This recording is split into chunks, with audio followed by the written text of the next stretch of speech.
Now if की दो examples को हम लोग सामने रखते हुए कुछ दो असाइनमेंट्स पे काम कर रहे हैं। मिसाल के तौर पर मेरी कंपनी के अंदर एक सिंपल क्राइटेरिया है कि जिस एम्प्लॉय की सैलरी 10,000 से ज्यादा होगी उस एम्प्लॉय का ग्रेड मैनेजर होगा, और जिसकी सैलरी 10,000 से कम होगी वो असिस्टेंट मैनेजर होगा। ठीक है, सिंपल फार्मूला हम लगाते हैं। पहले सवाल कर लेते हैं, like enter a name, enter a salary, you are, like मैंने अपना ही नाम दे दिया इरफान, सैलरी 9,000 रुपीज। अगर सैलरी 9,000 है तो मेरा डेजिग्नेशन आना चाहिए असिस्टेंट मैनेजर। अगर सैलरी जो है 10,000 से हाईएस्ट है तो डेजिग्नेशन आना चाहिए मैनेजर। ठीक है, तो इसके लिए हम फार्मूला लगाते हैं इक्वल्स टू इफ अगर ब्रैकेट ओपन, इस सेल की वैल्यू बड़ी है 10,000 के तो कॉमा वो आदमी मैनेजर होगा, वरना अदरवाइज कॉमा इनवर्टेड कॉमा वो आदमी असिस्टेंट मैनेजर होगा। अब इसमें दो ही चीजें, हमने ग्रेड का फार्मूला जो शुरू में सीखा था उसके अंदर मल्टीपल चीजें थी, तो इसलिए हमें बार बार इफ को जो है वो यूज करना पड़ रहा था। लेकिन यहां पर तो सिंपल दो ही क्राइटेरिया है कि सैलरी या तो 10,000 से ज्यादा होगी या 10,000 से कम होगी, तो इसीलिए हमने एक ही इफ के अंदर दोनों काम कर लिए।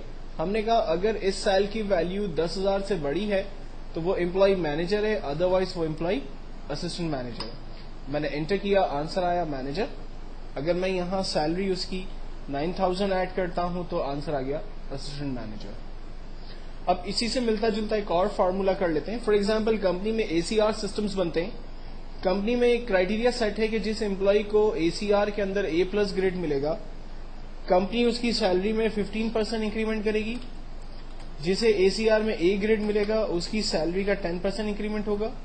जिसे B ग्रेड मिलेगा उसके एसीआर में 5% इंक्रीमेंट लगेगा। सवाल सेम हम कर लेते हैं, enter a name, enter a salary, enter a grade, your new salary is. Formula हम लगाने के लिए अपना नाम पहले डाल देते हैं, सैलरी 10,000 दे देते हैं, ग्रेड A+ असाइन कर लेते हैं। फार्मूला है equals to if bracket open, अगर इस सेल की वैल्यू बराबर है A+ के तो कॉमा सैलरी को मल्टीप्लाई करे 15% से। अभी मैं सिंपल 15% लिखकर इसको एंटर कर रहा हूं। आप देखें उसकी सैलरी का इंक्रीमेंट 1,500 रुपीज आ गया। लेकिन एक्चुअल में मुझे यहां पर सैलरी का सिर्फ इंक्रीमेंट नहीं बताना बल्कि उसकी न्यू रिवाइज सैलरी बतानी है। अगर वो पहले सैलरी 10,000 विड्रॉ कर रहा था और उसे अब एसीआर सिस्टम मिला तो अब वो नेक्स्ट मंथ से 11,500 रुपीज विड्रॉ करेगा। तो मुझे एक्चुअल के अंदर यहां पर सैलरी को भी ऐड करना है, तो हम लोग इसी फार्मूले में प्लस कर देते हैं सैलरी को, एंटर करते हैं, आंसर आ गया।